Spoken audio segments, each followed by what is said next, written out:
really just 7 shot attempts as well too, and the concerted effort from the Fire to try and get the ball out of her hands whenever she.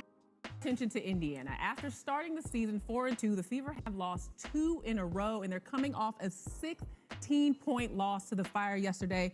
Cheryl, from what you're seeing, what's happening in Indianapolis? Right now, it's frustration, and unfortunately, it's boiling over, and it's being seen. It's one thing to have it behind closed doors, but when it spills over, and when the coach has to basically say, "Hey, you know what, Caitlin? Enough is enough. This is too disruptive." In and out, take a seat. What do you think? I agree. I think it's frustration. I'm not like the best lip reader, but I feel like Stephanie White did say defense a couple times. And Caitlin Clark was in foul trouble this game, and obviously we know how things are being called. So I think it is a lot of frustration, but it's also like not that crazy. This isn't the first time we've seen this. It doesn't have some deeper meaning to it. I've had moments like that with coaches. I think it speaks to relationships, player-coach relationships. Like, shout out Brian Agler. You could say anything to that man, and you could keep it moving. And then I had other coaches where maybe you couldn't, and you have to learn each other in that way. But you knew Steph the got line. mad. But you Yeah, knew Steph- you knew the line when it becomes disruptive, and then when you and that's when even Kelsey Mitchell kind of chimed in and said, like, you need to go stand over For here sure. and let us just regain calm in our huddle. When it becomes that disruptive to the entire team, somebody has to step in. Welcome everybody to the Sports Culture, all things sports. It's Jay Banfo, and we gotta talk about Caitlin Clark and Stephanie White. But before we get into that, like, comment, share, subscribe, and thanks for your support. So for this video, I'm specifically talking to Caitlin Clark fans. A lot is going on with the Indiana Fever right now, and as a member of the Caitlin Clark fan club, we have to have an emergency meeting. So for the Fever right now, there's a breaking point happening, and this goes beyond their win-loss record. I'm talking about choosing between an average head coach who is stuck in her ways or a franchise-changing player who isn't being used properly. Yes, we got to put it all on the table right now. Either Stephanie White has to go or Caitlin Clark got to go. They both can't stay with the Indiana Fever franchise anymore. So why do I say that, and how did we get to this point? Well, if you watched the game last night, there's a lot going on between Caitlin Clark and head coach Stephanie White. They got into a verbal back and forth during the time out, and I know it happens all the time in the WNBA, but this felt different. Both Caitlin Clark and Stephanie White were frustrated with each other to the point that Caitlin Clark was replaced in the game by rookie point guard Raven Johnson. Now, it hasn't been confirmed why they were arguing. Some say it was because of Caitlin's bad defense, but others think they have been at odds for a long time, and this was just a boiling point. So, to understand why this relationship is headed towards an ultimatum, we have to look at the X's and O's. There are two completely different visions of how this Indiana Fever offense should look. First, you have to look at the Caitlin Clark system. It made her a legend at the University of Iowa. It was built on pace, freedom of movement, and high screen pick and roll creation. Caitlin, she's just an organic playmaker.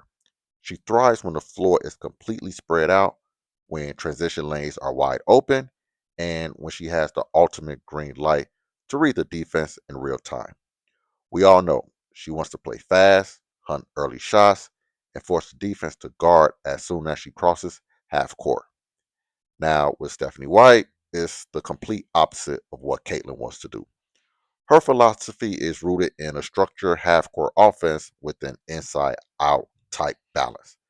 Basically, she wants to run the offense through Aaliyah Boston in the paint and Kelsey Mitchell on the wing. She wants high percentage execution, ball movement, and strict defensive accountability.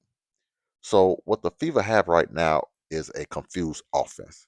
Caitlin wants to play one way while the coach wants it her way.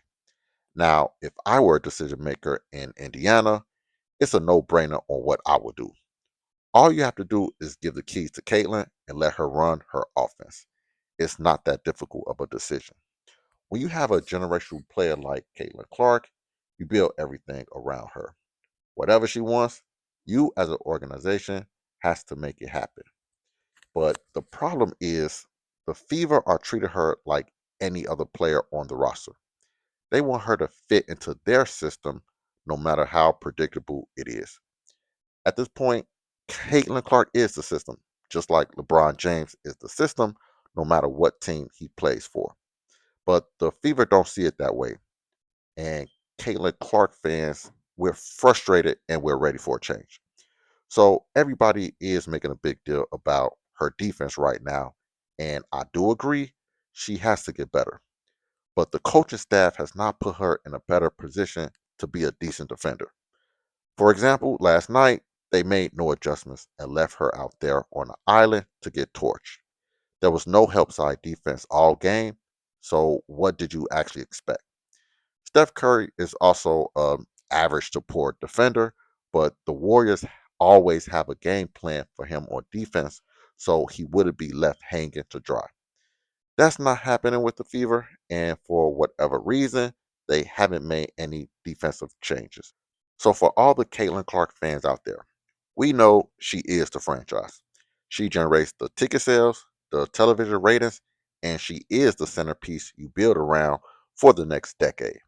Now, if a coaching system hampers a generational player's unique strengths instead of amplifying them, you have to change the coach, not the player.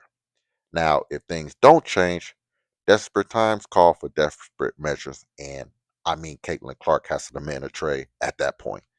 Back in the 80s, Magic Johnson told management it was either him or the coach because they weren't on the same page. Ownership chose Magic Johnson, and the rest is history. Caitlin might have to pull that move as well because she knows her prime can't be wasted. Now, I know my opinion is not the end all be all, so y'all let me know in the comments. Who would you choose if you were ownership? The head coach, Stephanie White, or the franchise player, Caitlin Clark? Now, with that being said, like, comment, share, subscribe, and I'll see y'all next time.